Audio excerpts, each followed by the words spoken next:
Trump just completely flipped the result of this 2026 Arizona governor's race with one tweet. Now, let me explain. In Arizona, we are one of the biggest swing states, and he switched his endorsement basically from the lady on the upper right, Karen Taylor Robson, great name by the way, to Andy Biggs. Now, let's see what the statement was. Trump goes, I like Karen Taylor Robson of Arizona a lot. And when she asked me to endorse her with nobody else running, I endorsed her. And was happy to do so. When Andy Biggs decided to run for governor, quite unexpectedly, I had a problem.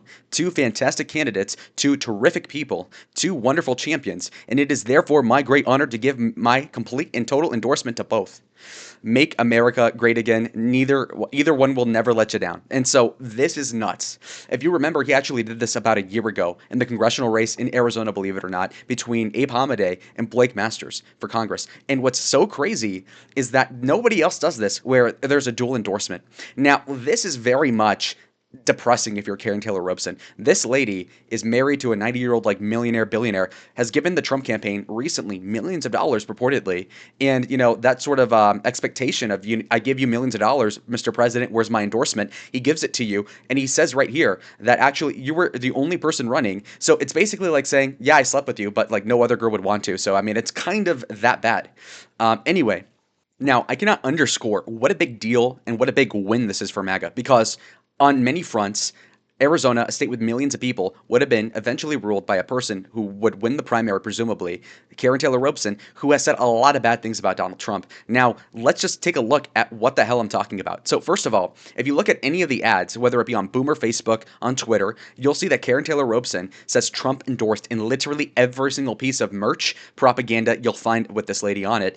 She'll say that Donald Trump endorsed her. So, for him to dilute it by endorsing Andy, and then also saying that I only really endorsed you because you were the only one there anyway, makes her look awful. And again, she's out millions of dollars supporting a guy who's not supporting her now. Now, a lot of people might be saying, Lalo, is there some sort of personal issue with KTR? Is there acrimony? I have never met her, by the way. Why is it that you're nagging so much? And I'll tell you, there's a good reason to be skeptical of her MAGA credentials because when you look at this, there's plenty of critiques. First of all, with her own mouth, she says that she describes Donald Trump as a dragon, quote, on the GOP in a 2022 interview, so after Jan 6, but also a while after. So, a lot of people backstabbed him right after, but, there was a good breathing room period here. And she still insists on attacking Trump by saying, right after, by the way, Trump announced he was running for a re-election, so to speak, Robson likened the former president to a fashion trend of do's and don'ts, and that he had fallen out of favor. And she made this whole analogy, basically saying that overnight he's a don't in fashion, which is a very weird sort of analogy to make. But basically just saying like this guy's out, I'm going to throw him away like a used sock, and it's disgusting. Now, how is Chris Christie related to this video, you may be asking? Well, look here. Endorsing Chris Christie over Donald Trump in the 2024 primary. So think about this. Not only did she countersignal Trump in 2022, but beside that, even over a year afterwards when he was running for president again, she endorses Chris Christie of all people, not Ron DeSantis, not Nikki Haley, but Chris Christie, who ran as a anti-Trump fat guy, frankly. Well, he didn't run as that, but I mean, also running is a little inappropriate in that context, but still, Chris Christie tried his best to take Trump down, and it failed, and she backed him over Trump. Now, this one is unforgivable, too. Supporting Proposition 308. So in Arizona, a few years ago, there was a proposition, and Robson publicly supported this one, that would have allowed certain undocumented immigrants, dreamers so-called, to qualify for in-state tuition at Arizona colleges and universities. So again, I'm paying tuition, well, not really, I have scholarships, but still, I'm paying scholarships, or rather, the taxpayers footing the bill largely for what would be in this proposition that she's supporting, illegal aliens to have in-state tuition. So think about that. You take a white person from Nebraska, a white person from Oklahoma, whatever, a black person from Atlanta. They come to Arizona. They, in my opinion, deserve the in-state tuition much more than somebody from Chihuahua, Mexico, or whatever, San Salvador, El Salvador. Okay, come on. Also, she apparently held a fundraiser for Mike Pence in 2023 during his campaign against Donald Trump specifically. So again, pathetic. Why? Okay, so just going off the record of KTR, we can all surmise as Trump supporters, I presume, that Andy Biggs is better because how the hell does it really get worse than that? And I'll tell you, it could. basically be complicated by the fact that he might be unelectable. Some people might say that. Now, let's look into how close the election was 4 years ago. So in 2022, Katie Hobbs defeated Carrie Lake controversially. Obviously, Carrie Lake never stopped saying that it was stolen, and frankly, probably it was. However, Carrie Lake did still lose officially by 0.6 percentage points. Now, that is approximately 17,000 votes in a state that had over 2.5 million. So really an infinitesimal defeat right there for Carrie. However, the question is, she was very MAGA. How come she lost? Wouldn't Andy Biggs, who's also very MAGA, lose? Well, we have some evidence to the contrary, so let's look into it. So first of all, if you want to win the general election, you got to make it out the primary, obviously. Okay, so Andy Biggs, in the most recent polling by Polls Decision Science, this was literally not even 2 weeks ago, Andy Biggs was polling at 45%, whereas Karen Taylor Robson was at 16%, 39% undecided. So basically what that means is that Andy Biggs already had about half of the people in the state already supporting him over KTR. Making this worse for her, by the way, is that this was before the Trump endorsement of Andy. Now, Trump endorsements make a huge dent in the electorate. It depends on the state. One state like Alabama might be more MAGA than Arizona by far, especially with the remnants of McCain.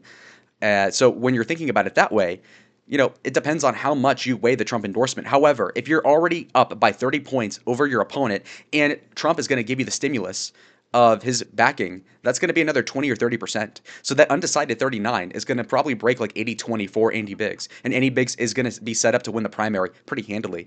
And Karen Taylor Robson is completely felted at this remark because her whole point was that I'm endorsed, he's not. But now that they're both endorsed, now your anti-MAGA stuff is going to really sink you. It's going to be pretty depressing for her in a few months.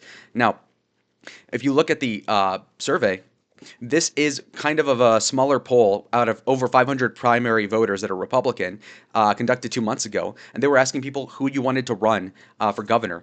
And so Andy Biggs was at 14. Charlie Kirk, who isn't even in politics insofar as elected office is concerned, he's at 14. Karen Taylor Robson at 11. So again, not very popular. Jack McCain, who is exactly who you think he is related to. He's, I think, the son of John McCain. Very bad. 8%. Kimberly Yee at 5%. Jake Hoffman at 1%. Okay, plenty of undecided too. However, that undecided is basically all MAGA people when you think about it. And so my point being is that the bench here in Arizona is not the best. And so the fact that we have Andy Biggs to choose over Karen Taylor Robson is actually really a blessing compared to who the hell else would have ran like Jack McCain of all people. I didn't even know he existed until just now. Now, we are over a year away from the election proper in 2026. However, we do have some polling as of this month, before the Trump endorsement, by the way. Katie Hobbs versus Andy Biggs. So Katie Hobbs, the incumbent Democrat governor, is polling at 46%, Biggs at 42%, undecided at 12%. So that means that he'd lose at this point. However, this is before the Trump endorsement, and they're still undecided, which will likely break Republican as time goes on. Now, this is almost completely contingent on how the Trump administration does in whether or not Katie Hobbs commits more mistakes, and she's thus far been pretty lackluster as governor, in my opinion. However, I'm biased. Now, Katie Hobbs against Karen Taylor Robson, because again, her people might say, well, Andy's losing. Right now he is. Okay, Katie Hobbs versus Karen Taylor Robson.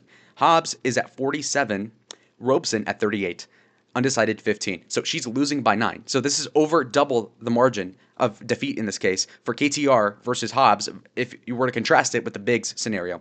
So Andy's more electable mathematically just based off of this limited sample size, plus has the Trump momentum that hasn't been accounted for yet. The only other poll that I can think of is this one by Create Strategies, polled 2 months ago. Katie Hobbs losing to Andy Biggs by 1%, 13% undecided. Katie Hobbs also beating Karen Taylor Robson by 2% with 22% undecided, okay? So interestingly enough, it seems like a wash as to who's going to win the governorship to begin with. But if we're talking about the first step, which is just winning the primary, KTR is not there. So before we end the video, that was the news, but let's just see one of her ads, given that this campaign is soon to be a graveyard, in my opinion. Let's see what she really tried to sell herself as. Strong governor who will help President Trump lock down our border. Karen Robson, where is Karen? Karen is here, and she's here running for governor. Are you running for governor? I think so, Karen. So you're leading not with something to fix the state that we're in currently. You're not coming up with something that is going to help the taxpayer. You're first talking about the Trump endorsement. So you kind of see what the political game is here. Because if you do, you're going to have my support. Karen Taylor Robson is... Also, that's not really a good clip. It'd be better if Trump said, hey, I'm endorsing Karen Taylor Robson for governor. But instead, he's saying, is she even running? Like, he doesn't even care. is the thing. Answering President Trump's call, she's running for governor to stop open borders career politician Katie Hobbs. Trump-endorsed businesswoman Karen Taylor Robson is tough as nails on illegal immigration.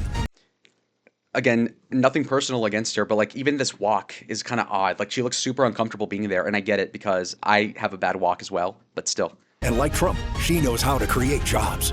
As governor, Karen will fight for stronger borders and a stronger economy. She'll always put hard-working Arizonans first. She doesn't look like she's enjoying feeding the troops or whatever this is.